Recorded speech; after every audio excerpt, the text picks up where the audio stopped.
भारत के मुकुट जम्मू कश्मीर से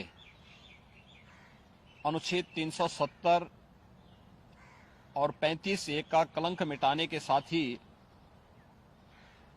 भारतीय जनता पार्टी ने जम्मू कश्मीर में विधानसभा चुनाव के प्रति अपनी प्रतिबद्धता प्रकट की थी और अब जम्मू कश्मीर में विधानसभा चुनाव की तिथियां घोषित हो चुकी हैं। यह चुनाव न केवल जम्मू कश्मीर के लोगों बल्कि लोकतंत्र में आस्था रखने वाले हर भारतीय के लिए अत्यंत महत्वपूर्ण है। दुनिया भर की निगाह आज इस ओर लगी हुई है। ऐसे महत्वपूर्ण चुनाव में इंडी गठबंधन की जो नेतृत्व कर रही है कांग्रेस ने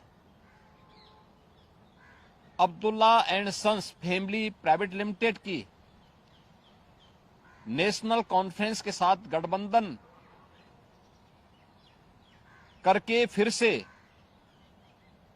अपने राष्ट्र विरोधी मंसूबों को देश के सामने रख दिया है। हाल ही में नेशनल कॉन्फ्रेंस ने अपना मैनिफेस्टो जारी किया है। इसमें अनेक ऐसे बिंदु हैं जो भारत की एकता, भारत की अखंडता और राष्ट्रीय सुरक्षा के प्रति पूरे देश को आशंकित करती है। कांग्रेस और नेशनल कॉन्फ्रेंस का यह गठबंधन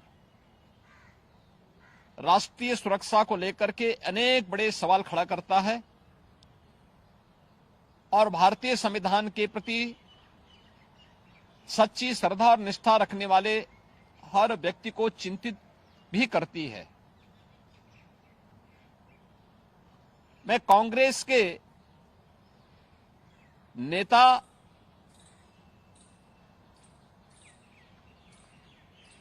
श्री राहुल गांधी से पूछना चाहता हूं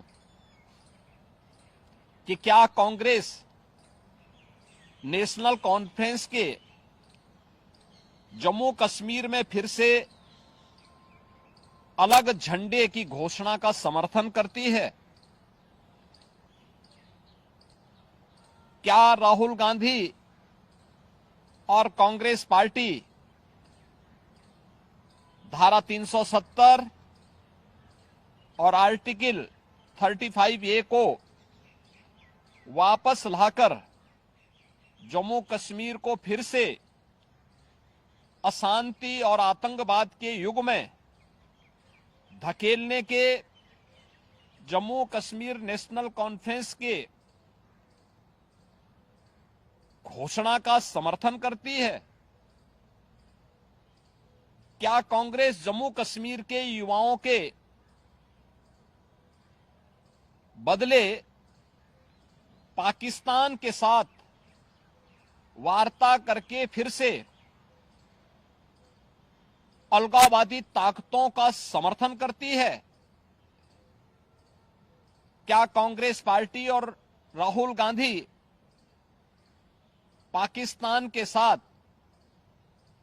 एलओसी ट्रेड शुरू करने के नेशनल कॉन्फ्रेंस के निर्णय से फिर से बॉर्डर पार से आतंकवाद और उसके इकोसिस्टम को पोषण करने का समर्थन करती है? क्या कांग्रेस आतंकवाद और पत्थरबाजी की घटनाओं में शामिल उन उपद्रवियों के परिजनों को फिर से सरकारी नौकरी में बहाल करके आतंकवाद, दहशतगर्दी और बंद के दौर को फिर से लाने का समर्थन करती है?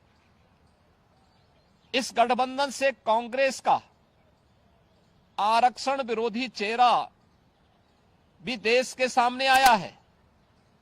क्या कांग्रेस दलितों, गुर्जरों, बकरवाल और पहाड़ियों के आरक्षण को समाप्त कर फिर से उनके साथ अन्याय करने के लिए जम्मू कश्मीर नेशनल कॉन्फ्रेंस के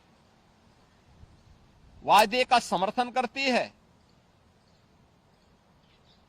क्या कांग्रेस चाहती है कि शंकराचार्य पर्वत, तख्त सुलेमान और हरि पर्वत कोहे मारन के नाम से जाने जाएं? क्या कांग्रेस जम्मू कश्मीर की अर्थव्यवस्था को एक बार फिर से भ्रष्टाचार की आग में झोंककर पाकिस्तान समर्थित गिने चुने परिवारों के हाथों में सौंपने का समर्थन करती है? क्या कांग्रेस पार्टी जम्मू कश्मीर नेशनल कॉन्फ्रेंस के जम्मू और घाटी के बीच भेदभाव की राजनीति का समर्थन करती है? क्या कांग्रेस और राहुल गांधी कश्मीर को ऑटोनॉमी देने की जम्मू कश्मीर नेशनल कॉन्फ्रेंस की विभाजनकारी नीतियों का समर्थन करती है?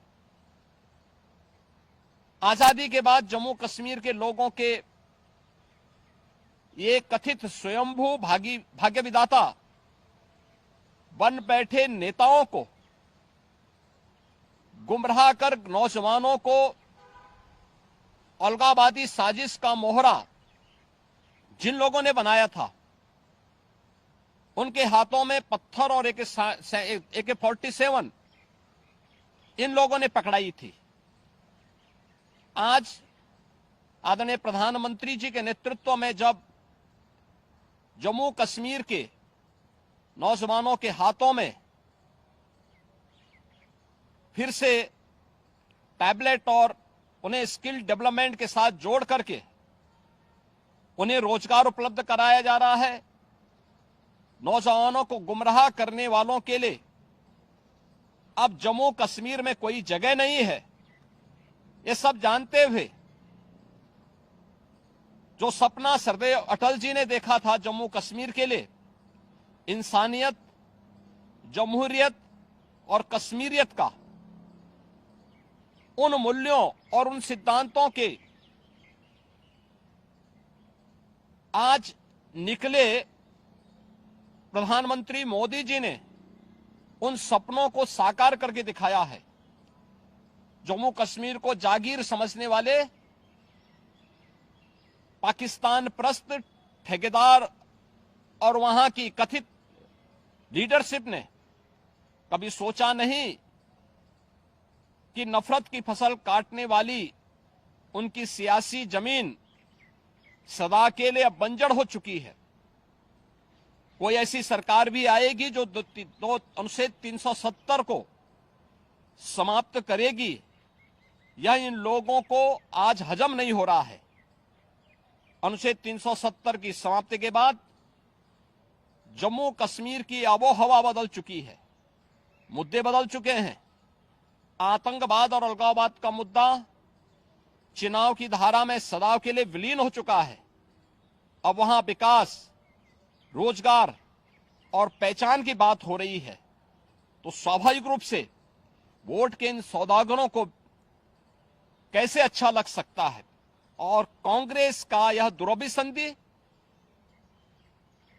कांग्रेस से इन प्रश्नों को पूछने के लिए हमें मजबूर करता है। और इसीलिए मैं कांग्रेस के नेता से, राहुल गांधी से पूछना चाहूंगा कि वह देश के सामने इन प्रश्नों का जवाब दें।